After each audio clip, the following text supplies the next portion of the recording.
Hello everyone, happy Friday. You're watching Within the Frame. I'm Kim Bo-kyung. South Korea is seeking to play a global pivotal state role, but faces mounting challenges regarding geopolitical issues surrounding the peninsula. North Korea's ongoing provocations are fueling Seoul's reaction in remaining stern against the regime, and with Washington's willingness to strengthen its ties with allies amid the U.S. China rivalry, a stark confrontation line is clearly being drawn with Seoul, Washington, and Tokyo facing off against Moscow and Beijing. But it is a dilemma for Seoul indeed, as Beijing especially is a major neighboring country with which there is much interdependence. How would an expert diagnose the current challenges the East Asia region is facing, and how should they be tackled for peace and stability? For more on this, we invite Dr. Patrick Cronin, the Asia-Pacific Security Chair at the Hudson Institute. Dr. Cronin, welcome to the show. It's so nice to have you with us. Bo-kyung, it's so good to be in the studio with you. Now, let's first tap onto North Korea's most recent provocation. How did you read Pyongyang's first spy satellite launch attempt? Well, clearly it was a failure and therefore a setback to the Kim regime, but the Kim regime is determined to put reconnaissance satellites in the air. It's going to succeed over time. It has the launch vehicles now that can succeed, but it has to build each satellite carefully, and they are costly. So it will be joining the other 80 countries in the world that have satellites in space sometime in the coming months.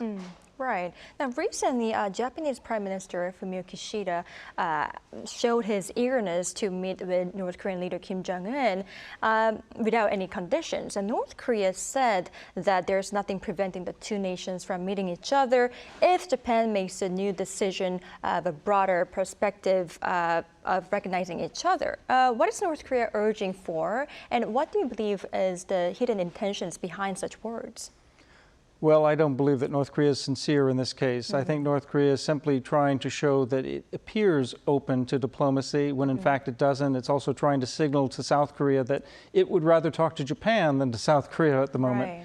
But I don't think that Japan can afford to drop the abductee issue. It's too important to the Japanese people to try to clear out the record of what's happened. And I don't think that North Korea is prepared to accommodate Japan sincerely with a serious discussion about security. Right. So are you saying that North Korea does not have any willingness for now to come out for the negotiating table, at least with Japan? I've seen no indication that North Korea wants serious negotiations with Japan or anybody else for that matter. Right, I see. Now, it does seem like North Korea is in many ways skipping South Korea right now, as you have already tapped on this, given that Pyongyang notified the IMO and Japan ahead of its spy satellite launch, but not to South Korea, right? How does Pyongyang currently see Seoul right now? Well, I believe the North Korean regime thinks that Seoul is in Washington's pocket, and it doesn't think that Washington is a good interlocutor either at the moment. It sees the Biden administration as no longer a useful counterweight for China. Therefore, North Korea is looking at both South Korea and the United States as unnecessary negotiating partners at the moment. I think that's a mistake on North Korea's part, but that's where we are with North Korea. They will eventually come back to diplomacy, but don't expect it soon. Oh, I see. And meanwhile, Seoul is continuing to tout its audacious initiative to Pyongyang, which is offering massive economic assistance to the North in exchange for denuclearization steps. But many expect that North Korea is not going to accept this offer. What is your view on this? Well, as the new national security strategy reaffirms, the Yoon administration has a 3D policy of deterrence, dissuasion, but also diplomacy. So the audacious approach, the bold approach, is an important part of diplomacy. And even though North Korea is not likely to accept it anytime soon, it's important to signal to ordinary North Koreans that there is a better opportunity out there in the future, and to remind South Korea that South Korea is interested in diplomacy. It's the North that is not contributing anything to the international community, and is instead spending all of its money building weapons, nuclear weapons, missiles, and otherwise avoiding diplomacy. I see. Now, meanwhile, in response to North Korea's threats, South Korea is continuing to boosting trilateral ties with the U.S. and Japan, as we all know. But before we delve deeper into each individual tie, how do you see such strategy of strategic clarity? Well, If by strategic clarity you mean trying to make it clear that South Korea, Japan, the United States share a common interest about the North Korean growing arsenal and the threat that it makes to Northeast Asian peace, I think it's a great idea. This is a sort of a win-win situation for the Yoon administration, because by convincing Japan to look forward and to be a partner on dealing with North Korea's missile threat, it is through relatively little cost, other than political cost at home perhaps, able to signal to North Korea and China that democracies are going to join forces together and defend their interests when they are threatened. So I think it's a very important sign what President Yoon has done here by having the courage to reach out to Japan, build a bilateral and a trilateral relationship with the United States. I see. It is the right way to go. It's absolutely the right way to go. This was, the world is too dangerous right now. It's too complicated, both whether it's economic security or hard security. And there's so much to be gained by South Korea, Japan, these two large, vibrant democracies with advanced technology. They should be shaping the rules, preserving the peace, and they can do a lot of good just by a little bit of cooperation. And I think they've seen some significant steps lately. I see. Now, moving on to this Seoul-Washington ties. Strengthened Seoul-Washington relations led both countries to agree to launch this nuclear consultative group. And many said that it was a significant move and that it, boosted this alliance into a totally next level. What do you see? I think it is a critical step. The nuclear consultative group is still ill-defined. It still has to be filled in, but it's this huge opportunity. It's basically the two allies saying, we are now committed to bringing this alliance to a new level, this nuclear alliance, if you will, nuclear power sharing. Not because South Korea will have a finger on a nuclear button, but South Korea will have a seat at the table on the strategic planning, on thinking about strategic assets and where they're deployed, about future contingencies, about involvement in tabletop exercises that will think through contingencies together. And maybe not just Korea and Japan, or the United States. Maybe they'll be inviting Japan at some future date to join something like a tabletop exercise, so that we can think about how these three countries should think about different contingencies that North Korea might put them in with their own tactical nuclear weapons and other systems that North Korea continues to build. I see. So it's really significant that it shows that South Korea has a seat when it comes to making a decision. Yes, I mean, the extended deterrence is very hard to show and to demonstrate and to reassure all South Korea that they will not be victims of North Korea's growing nuclear arsenal. It's a lot easier, frankly, for the United States to deter North Korea from using those nuclear weapons than it is to reassure every South Korean that they won't be struck by a North Korean nuclear weapon. It's a very serious business, and I think both the Biden administration, the Yoon administration, have taken important steps in April at the Washington summit and through the Washington Declaration and through this nuclear consultative process to establish a mechanism. It needs to be institutionalized. So going forward, the rest of this year, they need to institutionalize this mechanism so that South Korea government officials feel like they really do have a voice, they really do have influence over the strategic planning. I can see the significance there. But Dr. Cronin, as far as I understood, this launching NCG was in a way to put an end to the discussion over how South Korea could have its own nuclear weapons. And some people say that this would not bring an end to discussions over, regarding this. Is there any chance of this debate being rekindled in South Korea? And if it does, what would that suggest? Well, I think popular opinion in Korea has steadily grown in terms of support for an independent nuclear weapon. Right. But I think within government circles of either party here in South Korea, I think they realize there are tremendous hurdles to actually taking that step to becoming an independent nuclear weapon state. So instead, what the Yoon administration did quite brilliantly, from my perspective, is they leveraged America's great strategic arsenal for South Korean interests. Now, is it enough? It is enough for now.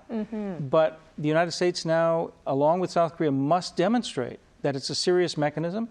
And then secondly, we must watch what North Korea does. So what South Korea and the United States are doing, building up each other's forces. In fact, South Korea's 3K defense, working on stronger alliance exercises to deter North Korea, building the trilateral mechanism for real-time missile data sharing. All of those are additional to the Washington Declaration and the Nuclear Consultative Group as a way of deterring North Korea, but also all reassuring South Korea. If that's not enough, in 5 or 10 years, come back and ask me again.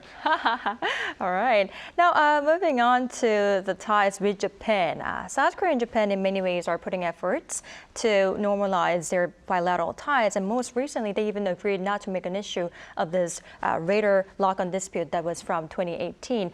Is the normalization process going in a constructive way, in your opinion?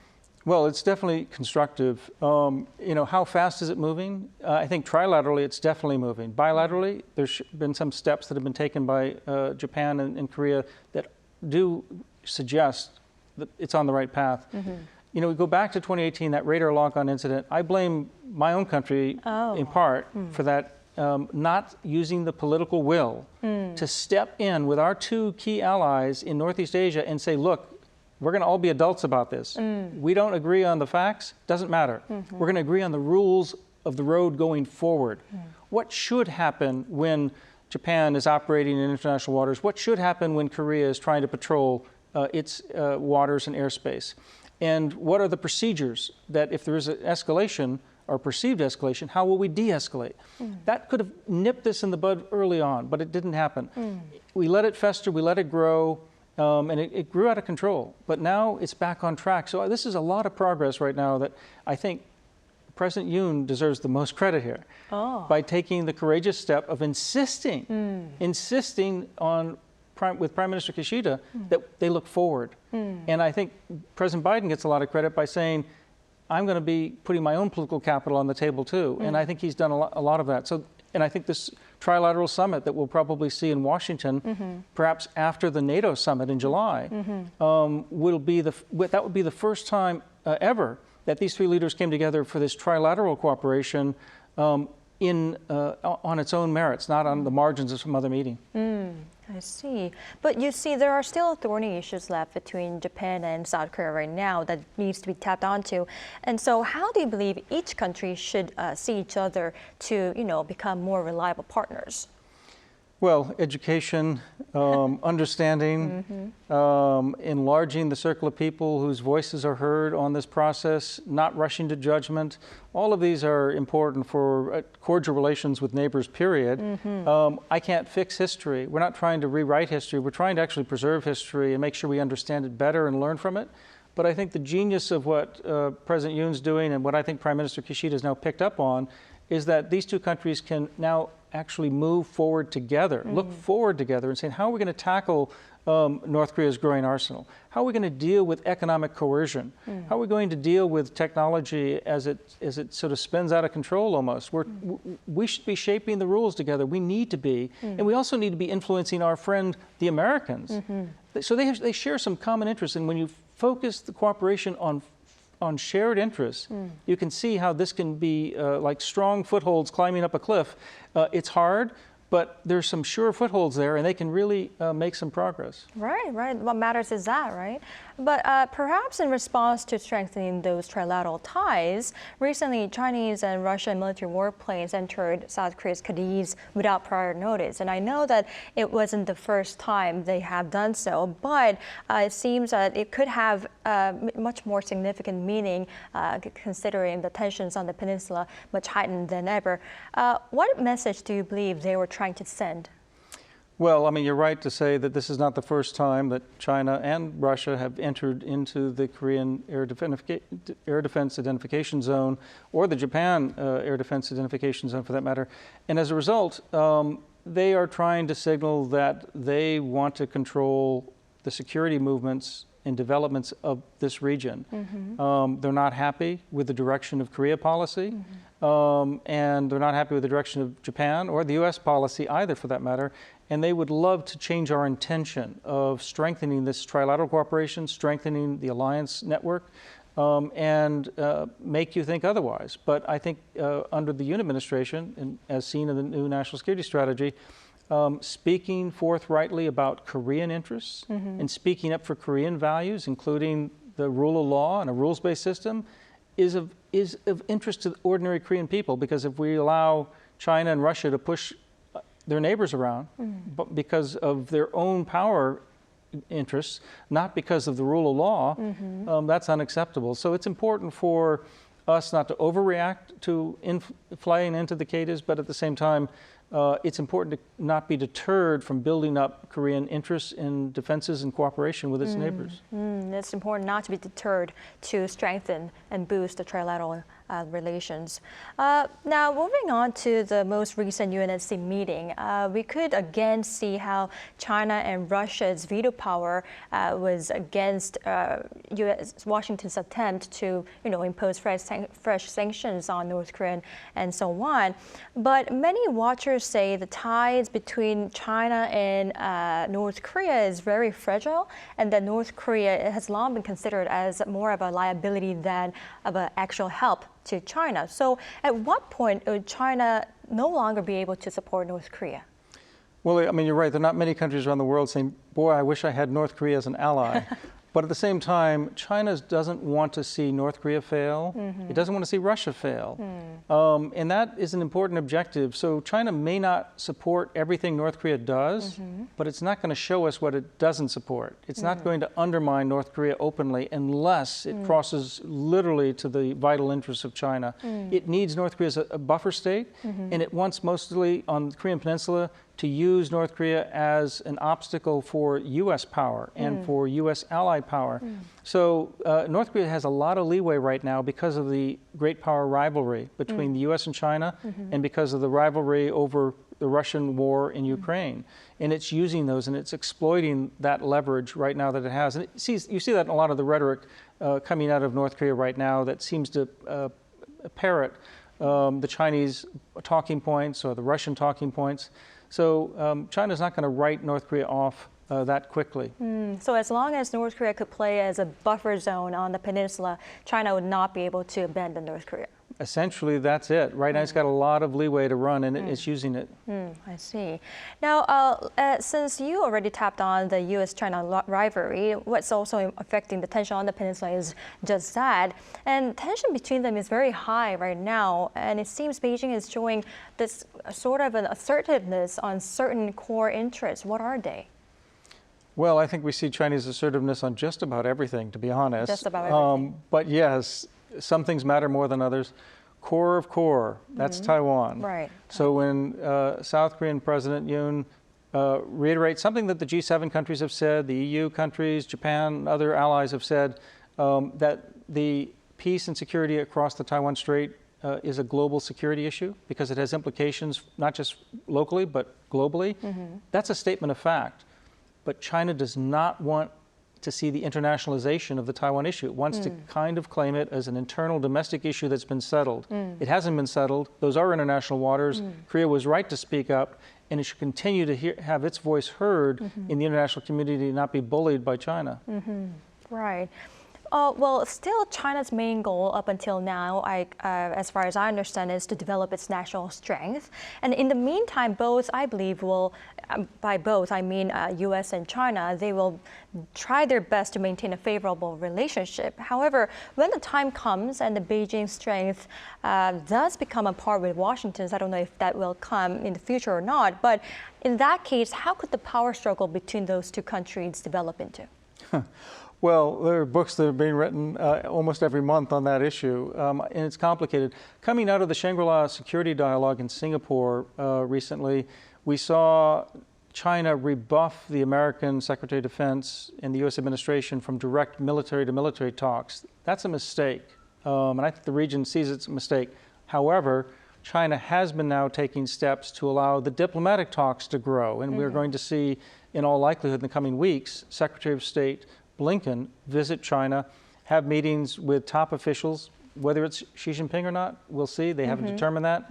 But I think they're working for later this year, Xi Jinping going to San Francisco for the APEC summit, and therefore to be some exchanges at the highest level, just as there were in Bali last year, where there seemed to be some hope that both the Chinese and American leaders, as they expressed in Bali, really are serious about putting a floor under the relationship of U.S.-China competition so that the competition doesn't spill over into conflict.